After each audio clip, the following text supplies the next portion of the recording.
সেই ৭৫ সালের পর থেকে আমি বলবো ৯৬ সাল পর্যন্ত, এবং আমরা সরকার আসার পরেও প্রতিদিন বোমা, গুলি, মারপিট, লাশ, সেশন জট, এই অবস্থা ছিল। এমনকি ৯৬ সালের আগ পর্যন্ত শিক্ষা কারিকুলাম থেকে শুরু করে প্রতিটি ক্ষেত্রে আমরা যে রিফর্ম নিয়ে আসি, তাতে আজকে আমাদের ডিগ্রিগুলি আন্তর্জাতিক মানসম্পন্ন হয়েছে। আন্দোলনের ফসলটা হলো আন্তর্জাতিকভাবে বাংলাদেশের ভাবমূর্তি নষ্ট করে দেওয়া, বাংলাদেশের মানুষের যে মৌলিক চাহিদাগুলি পূরণ করে তাদের যে একটা উন্নত জীবন দিতে হবে সেটাকে নষ্ট করে দেওয়া, সেটাই তো করা হলো। কারণ এই আন্দোলনের ঘাড়ে চেপেই তো ওই জামাত, শিবির, বিএনপি, তাদের সন্ত্রাসীরা যা সুযোগ পেয়ে গেল।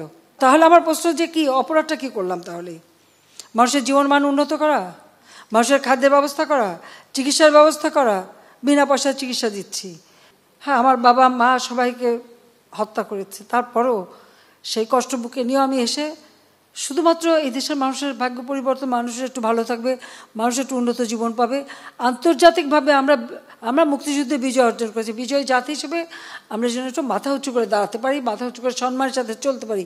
সেই সম্মানটা তো আমি এনে দিয়েছি বাংলাদেশকে, এটা তো কেউ অস্বীকার করতে পারবে না। আজকে যেখানে যাবে বাংলাদেশ শুনলে একটা মানে সমীকরণ এবং মর্যাদার সাথে থাকে, কিন্তু তাদের এই আন্দোলন করে আর আমাকে খাটো করতে যে বাংলাদেশটাকে কোথায় টেনে নামালো সেটা একবার বোধহয় তারা চিন্তা করে না।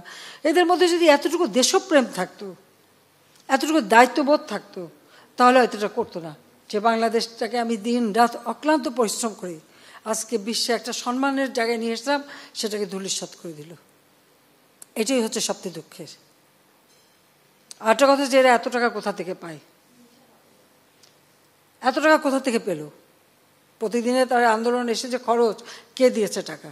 আজকে যখন কোনো রাজনৈতিক নেতৃত্ব ক্ষমতা আসে তখনই দেশের উন্নতি হয়।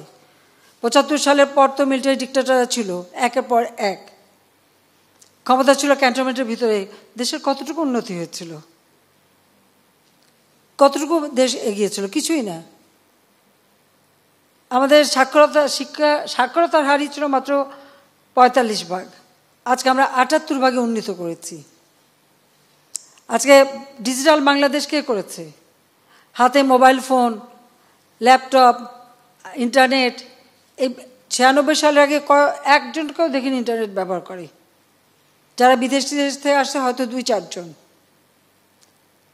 এদেশের ডিজিটাল সিস্টেম তো আমারই করে দেওয়া।